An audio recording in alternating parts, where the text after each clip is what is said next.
본문은 애굽에 내린 네 번째 재앙 중에서 있었던 사건을 다루고 있는 말씀입니다.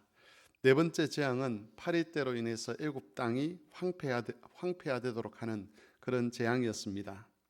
이 재앙으로 인해서 바로의 마음에는 비로소 두려움이 찾아들기 시작했습니다. 바로는 모세와 아론을 불러서 재앙을 거두어 달라는 요청을 했는데 마치 선심을 쓰듯이 이스라엘 백성들이 여호와께 제사를 드리는 것을 허락하겠다라고 말을 합니다. 하지만 바로가 제안한 것은 하나님께서 명령하신 것과는 다른 것이었습니다. 하나님께서는 이스라엘 백성들이 광야로 나가야 되고 거기서 하나님께서 지정하신 장소에서 예배를 드려야 된다라고 말씀을 하셨습니다. 그런데 바로는 그런 여호와의 말씀 대신에 애굽을 떠나지 말고 그 애굽 땅 안에서 제사를 드리라고 그렇게 명령을 했습니다. 이에 대해서 모세는 27절에서 자신들이 하고자 하는 것이 어떤 것인지를 아주 분명하게 대답을 합니다. 우리가 사흘길쯤 광야로 들어가서 우리 하나님 여호와께 제사를 드리되 우리에게 명령하신 대로 하려 하나이다. 모세가 말하고자 했던 핵심은 하나님께서 명령하신 대로 하겠다는 겁니다. 바로가 비록 어떤 선심 쓰는 듯한 그런 제안을 했지만 그 바로의 명령이 아니라 바로의 말이 아니라 하나님께서 명령하신 대로 우리는 해야 됩니다라고 그렇게 대답을 한 것입니다. 우리는 여기서 모세가 하나님의 명령에 대해서 바로와 전혀 타협할 마음이 없었다는 것을 알 수가 있습니다. 모세가 그렇게 담대한 마음을 가질 수 있었던 것은 이스라엘 백성들에 대한 하나님의 뜻이 무엇인지를 분명하게 알았기 때문입니다. 이스라엘에 대한 하나님의 뜻은 그들이 애굽에서 잘 사는 것이 아니었습니다. 애굽 사람들로부터 인정이나 존경을 받고 또 종의 신분에서 해방이 되어서 자유를 누리게 하는 그 정도가 하나님께서 이스라엘 백성을 향해서 가지신 계획이 아니었습니다. 하나님의 뜻은 이스라엘을 애굽에서 구원하여 내시는 것이었고 그들을 인도하여서 그들 조상들에게 약속하신 가나안 땅으로 그들을 데리고 가는 것이었습니다. 거기서 그 가나안 땅에서 그들과 언약을 맺고 그 땅을 그들에게 기업으로 주어서 하나님의 언약의 복을 누리는 하나님의 참 백성, 하나님 나라를 이루는 하나님의 언약 백성이 되도록 하는 것, 그것이 하나님께서 이스라엘을 향해서 가지고 계신 뜻이었습니다. 애굽 왕의 그 제안은 아주 솔깃한 제안이긴 했지만 이스라엘을 향한 하나님의 뜻을 이루는 데 있어서는 아무런 도움이 되지 못했습니다.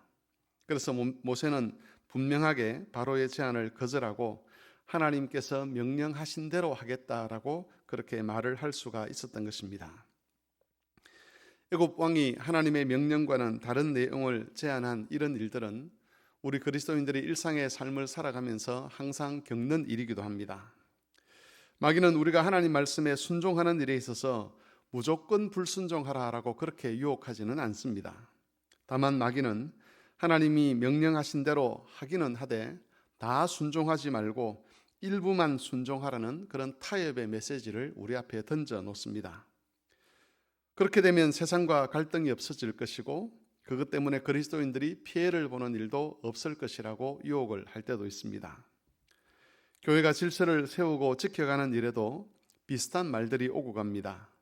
질서를 지키되 너무 엄격하게 지키지 말고 적당한 선에서 사람들이 원하는 것을 들어주라는 유혹을 하기도 합니다. 그러면 교회 지도자들과 성도들 사이에 갈등이 없어질 것이고 서로가 다 만족하는 결과를 얻을 수 있을 것이라고 그렇게 말을 하는 것이지요. 그런데 이때 마귀가 말하지 않는 것이 하나 있습니다.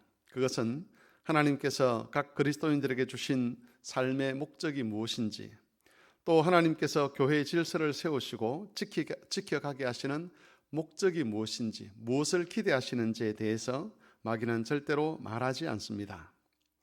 마귀가 제안하는 타협은 서로의 마음을 상하게 하지 않을 수는 있지만 하나님의 뜻과 목적을 이루는 일에 있어서는 아무런 도움이 되지 못합니다. 질서를 완화시켜 가려고 하거나 없애려는 경우도 마찬가지입니다.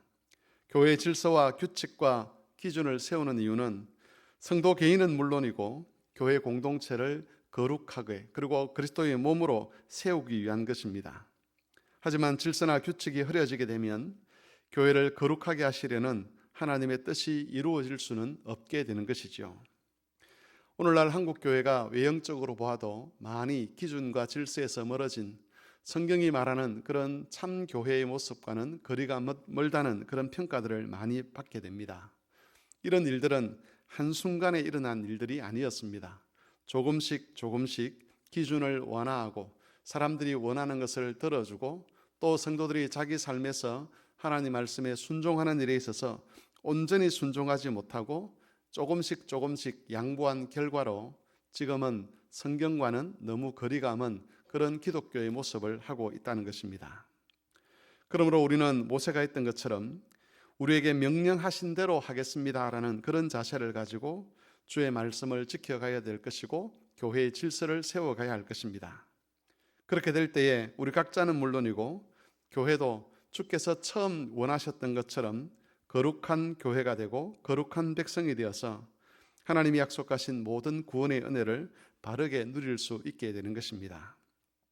오늘 하루 이 말씀을 마음에 새기셔서 적당한 수준에서 타협하는 그런 성도가 아니라 하나님이 명령하신 대로 순종하심으로 주께서 기뻐하시는 길을 걸어가고 또 주께서 약속하신 것을 온전히 누리는 그런 삶을 살아가는 성막의 교우들이 되시기를 바랍니다.